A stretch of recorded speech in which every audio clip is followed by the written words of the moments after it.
In 1881, a traveler had a dream: the construction of the biggest public baths in the world.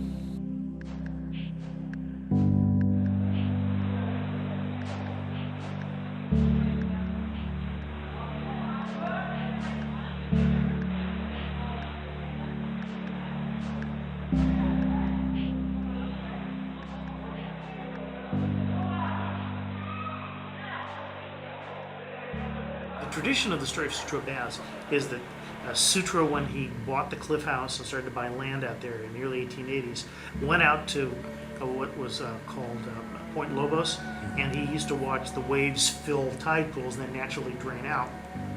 And he got this idea that I could probably build a much better tide pool than nature has built. They'd be available to all, where your gender or wealth would not matter because all visitors would wear the same attire.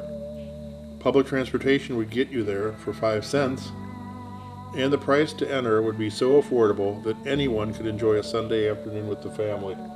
Sutro's demanded that they leave the 5-cent round trip fare so people can come out there. He wanted them to keep that low fare.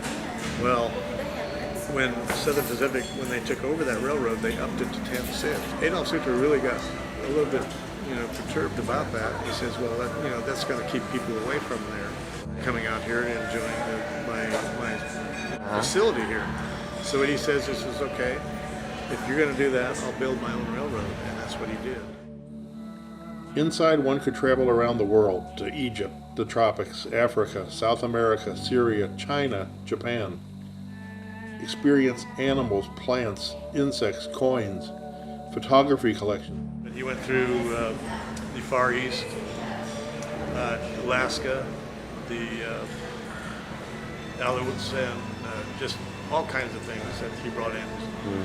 Mainly to whet the appetite, the educational appetite of everybody to see these things in his museum and say, wow, look at those things. And of course, the pools, with a capacity estimated in 10,000.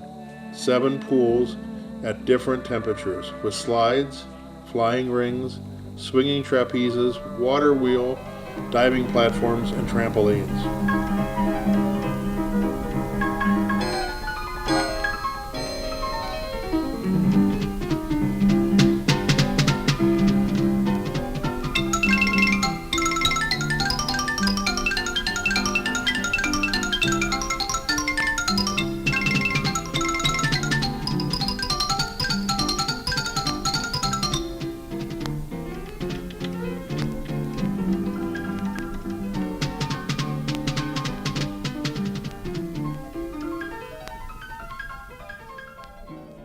Swimming in salt water was considered to be especially healthy.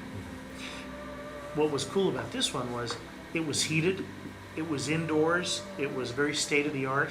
There was all the entertainment to go on. It was, whole day's recreation in one building, and that was part of its draw. Families would show up, working people would show up. A lot of these people who lived in like single-room boarding houses. It was a place to go. There was a place. There was food. And the area outside the Cliff House, what's now we call Point Lobos Boulevard. Jesus, there were places. Every time you turn around, there's somebody trying to sell you a beer or a bunch of oysters or take a tin-type photograph of you. It was pure carny, and people just ate it up.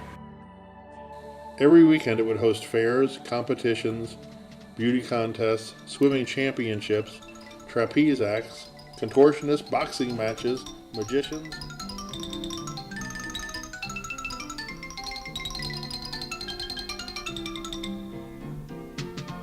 Sutro's dream came true and gave enjoyment to families in San Francisco and to many visitors for over 60 years, until 1966, when a mysterious fire destroyed everything.